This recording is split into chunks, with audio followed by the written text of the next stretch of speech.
and welcome to the Deep Dive. Today, we're going to be exploring Flowers for Algernon. Ah, a fascinating choice. It really is. Yeah. This story, it takes us on this journey, this really kind of complex journey Yeah. through intelligence and ambition and really what it means to be human. It really makes you think, doesn't it, about ethics, identity, consciousness. It's a book that really stays with you. And it's told in such a unique way. Oh, absolutely. Through these progress reports. Right. Written by the main character, Charlie Gordon. Yeah. Yeah. It's first person. And you get to experience this transformation, his transformation firsthand. It's really powerful. From the beginning, you know, Yeah. where he has an intellectual disability to, his intelligence increasing. And then the decline. And then the tragic decline. It's like we're right there with him. Yes. In his head. Exactly. Seeing the world through his eyes as he changes. And that's what makes it so powerful. I mean, you see his naivete at the beginning. Right. This yearning to be smarter. And then the gradual shift as his intelligence grows. So before the surgery, Charlie's working as a janitor in a bakery. Right. And he's attending these literacy classes. Mm-hmm. He's just trying to make sense of the world. He's just trying to figure things out as best he can. And he's surrounded by all these people. And we start to realize that they're not really treating him with respect. No, not the respect that he deserves. And his friends at the bakery, his supposed friends. Right, exactly. Are mocking him. Taking advantage of him. Yeah. And that's where those ethical questions start to emerge. Oh, absolutely. Absolutely. How much consent can someone like Charlie truly give? Exactly. In his initial state. Were the scientists exploiting him? Yeah. And his desire to be intelligent. Because he wants to be smarter. And they're using that, maybe. Yeah. Flowers for Algernon brings up these really, really difficult questions. It does. It makes us confront these things. Yeah. About exploitation. Yeah. The responsibility that we all have toward people that are different. To each other. Yeah. Yeah. And the unintended consequences. Of science, of advancement. But pushing the boundaries. And the surgery happens. Right? And Charlie's intelligence, it skyrockets. It's incredible. I mean, it's got to be like suddenly seeing the world in HD after a lifetime of blurry vision. Yeah, it's a radical transformation. It is. His IQ, it triples. Wow. In a matter of months. Yeah. And the way he understands the world just expands. Exponentially. Exponentially. He's able to see the patterns, yes, the complexities, the nuances that were hidden from him before. Yeah. And it's so fascinating how this impacts his relationships. Right. I mean, he realizes that his friends, quote-unquote friends, at the bakery, they were never really his friends at all. No. He sees through this facade of kindness that they have. Of their kindness. And he realizes that they were being cruel. They were making fun of him. Yeah. Yeah. And what's even more striking is he starts to see the flaws in the scientists who performed the surgery. Oh, this is fascinating. Tell me more. I mean, Professor Niemer, Dr. Strauss. Right. I mean, these were revered figures to Charlie. Yes, absolutely, at the beginning. But he starts to realize they're driven by ambition. Yes. The pursuit of scientific glory. At the expense of Charlie, perhaps. Maybe even at the expense of his well-being. Yeah, such a good point. It's like he's gained this clarity of vision. Yeah. But it comes at a cost. Yes. He's losing his innocence, that simple joy in life that he had. Yeah. He's becoming aware of the darker aspects of human nature. And that breeds isolation. Yeah. Because he can't connect with the people he used to be close to. He can't relate to them anymore. No, they can't keep up with him. With his thoughts, his ideas, his understanding of the world. It's like he's on a different level now. Have you ever experienced a situation where you felt like you were losing a part of yourself? Oh. Maybe through personal growth or a change in circumstances? Yeah, I think. It's a common experience, isn't it? And the people around you couldn't really grasp what you were going through. Totally. To feel out of sync with everyone around you. And for Charlie, it's amplified. By such a dramatic transformation. Yeah, it's huge. It is. He's a stranger in his own life now. Yeah. Alienated from everyone he was close to. And this feeling of isolation, it extends to his romantic relationships as well. Oh, interesting. His relationship with Alice Kinnian. Right. His former teacher. Yeah, his teacher. Okay. It's a prime example of that. Right. So Alice, she represents this pure intellectual connection. Yes. This shared love of learning. Mm-hmm. But then his intelligence surpasses hers. Yeah. And their relationship, it becomes strained. It does. He's frustrated. Because she can't keep up. And she feels inadequate. Yeah. She can't connect with him. Because he's not the same man that he was. It's classic, isn't it? Be careful what you wish for. Right. He achieves this intelligence that he wanted so desperately. But it comes at a cost. But he loses his relationships. Yeah. His sense of belonging. Right. His own happiness even. Wow. And then there's Fay Lillman. Right. And she represents this different kind of connection. Okay. So Fay is Charlie's neighbor in Manhattan. Okay. She's a free spirit, an artist. Yeah. And she's drawn to Charlie's newfound confidence. Right, because he's changed. And energy. Yes, yeah. But their relationship is far more physical. Okay. More spontaneous. Right. Than what he had with Alice. Right. Fay doesn't really grasp the complexities of Charlie's situation. She doesn't understand, really. Yeah, she doesn't understand the magnitude of his transformation. She's attracted to this surface-level persona, this fleeting version of Charlie that exists only in those passionate encounters that they have. Okay. So even in these seemingly fulfilling relationships, Charlie's still hiding. He can't be himself. He can't truly be himself. No. With Alice or with Fay. Because neither one of them really gets it. Because neither of them fully understands the journey that he's been on. Wow. So this search for a genuine connection, someone who can truly see him for who he is, that's going to be a driving force, I bet. It is. In his story. It is. Yeah.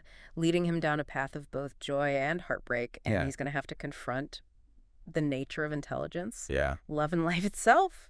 And we'll see how that unfolds. Yes. In the next part of our deep dive. Can't wait. So we were talking about Charlie and how he's searching for this real connection, you know? Yeah. And how Alice and Fay, they both represent different sides of love and companionship. But right. They don't get it. They don't fully understand what he's going through. It's just such a unique experience. Right. And like so life-altering. Yeah.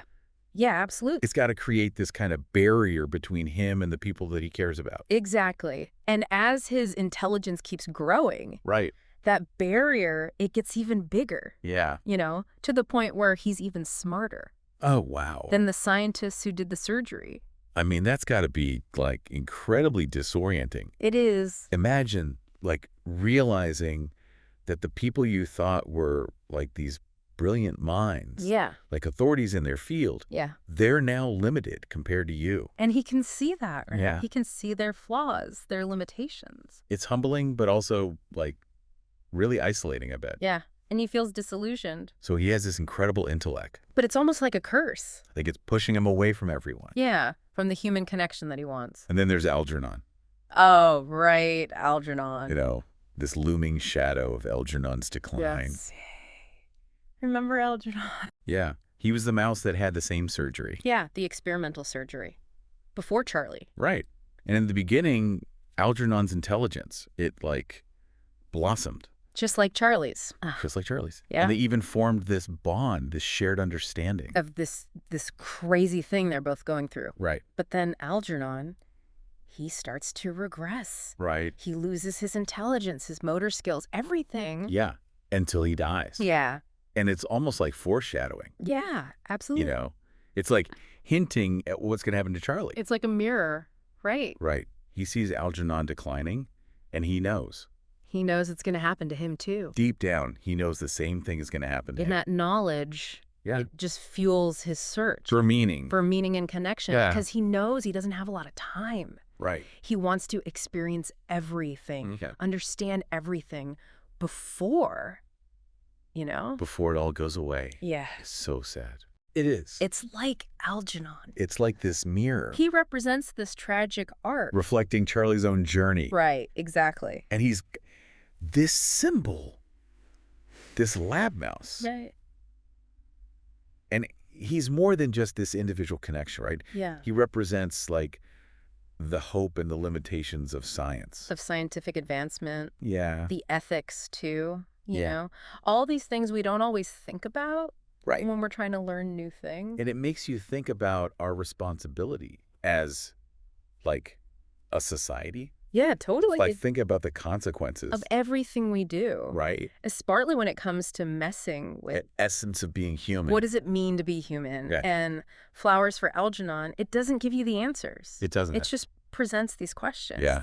Makes you really confront your own values. Yeah, absolutely. So as Charlie's intelligence reaches this peak, so does his awareness of his own mortality. Right. He knows his time is limited, and this knowledge... It shapes everything. His actions, his relationships, the way he understands himself. He wants to find solace. Yeah. He tries to go back to Alice to find some comfort in their shared love of learning. But it's too late.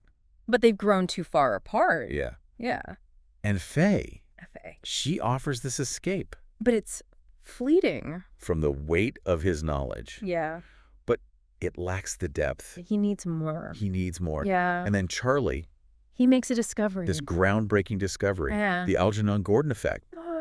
It explains why the intelligence boost is temporary. Oh, so he's not only facing this decline. Right. But now he knows why. He has a scientific explanation for it. Wow. That's got to be a lot to process. It's like a confirmation of his worst fears. It is. And think about the implications. Right. Not just for Charlie. There's science for everyone. For everyone. Yeah. It makes you question, What is progress, really? Yeah.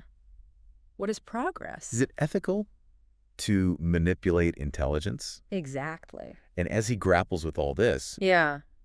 His intelligence starts to fade. Just like Algernon. Just like Algernon.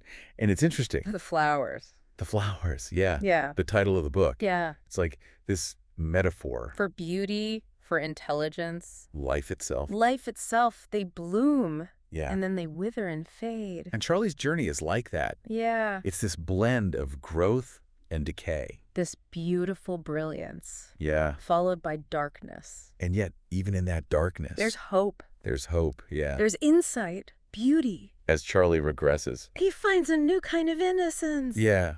A joy in things that he had lost when he was so smart. He sees the world differently. Yeah. It's like he's seeing with new eyes again. A beauty, an ordinary thing. Yeah. Like the play of light and shadow. Yeah. Or a shop window. Right. Things that his intellect had dismissed before. It's heartbreaking, but it's also...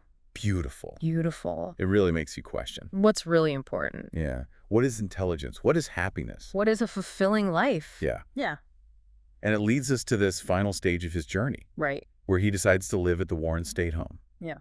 It's a choice that shows acceptance. Acceptance of his fate. And his desire to find some refuge, some peace. Right.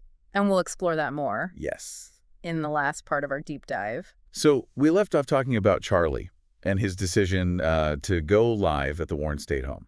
It's a bittersweet ending, isn't it? It is. It really is. To a story that's just full of emotion. Ups and downs. Yeah. Yeah. Yeah. And I think that's what makes Flowers for Algernon so powerful, It really does. It doesn't shy away from the hard stuff. The complexities. Yeah, the complexity of life. It makes you think about the ethics, the loss, but then there's still this hope. And in choosing to live at Warren State home, I mean, Charlie's basically choosing to go back to a world where nobody knows how brilliant he was. Right. He can just exist. Without the pressure, without everyone looking at him, thinking about what he was. And what he's lost. It's a really poignant decision. It is. And it shows how deeply he understands what's happening to him. I mean, he knows that going back to his old life. Yeah. To the people who knew him before. Yeah. It would be too hard. Because they wouldn't be able to see past what he's become now. Right. They would only see the loss. They wouldn't see who he is. Not who he really is. Yeah, he'd be stuck. Yeah. Like, trapped. Constantly being pitied. Yeah, like a shadow of his former self. Right. And that would be worse, wouldn't it? So much worse. Than being at the Warren State home. Yeah. He's choosing freedom in a way. Freedom from his past. Yeah. And from everyone else's perceptions of him. It's a glimmer of hope, isn't it? It is. It is. I mean, even though he's losing his intelligence, his memories. His sense of self, even. Yeah. He still has his dignity. This quiet strength. That lets him make this choice. This really difficult choice. But it's the right choice for him. And it speaks to, like, the human spirit. Yeah. This ability to find peace, Even when things are so hard. Even when things are so hard. Flowers for Algernon really makes you rethink intelligence. And success. And happiness. Yeah. It's not just about, how smart you are. It's about so much more than that. It's about empathy. Connection. Compassion. Regardless of intelligence. And the way the story uses language is so interesting, too. Oh, yeah. Tell me about that. As Charlie gets smarter, his writing becomes more complex. Right. But then as he regresses his writing, it becomes simpler again. Oh, wow. Mirroring what's happening in his mind. That's brilliant. It's like we're watching his mind change. Right there on the page. Right there on the page. Yeah. And it makes you wonder. Can we trust him?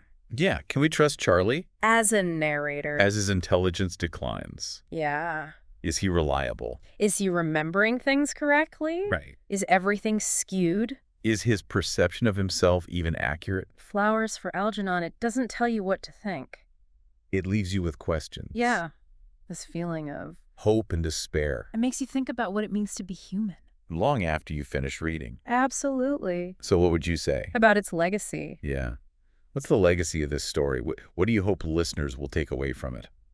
Flowers for Algernon.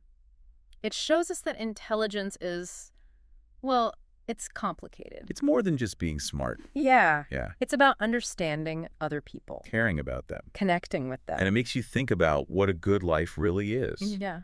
Finding beauty in simple things. The strength of the human spirit. Even when we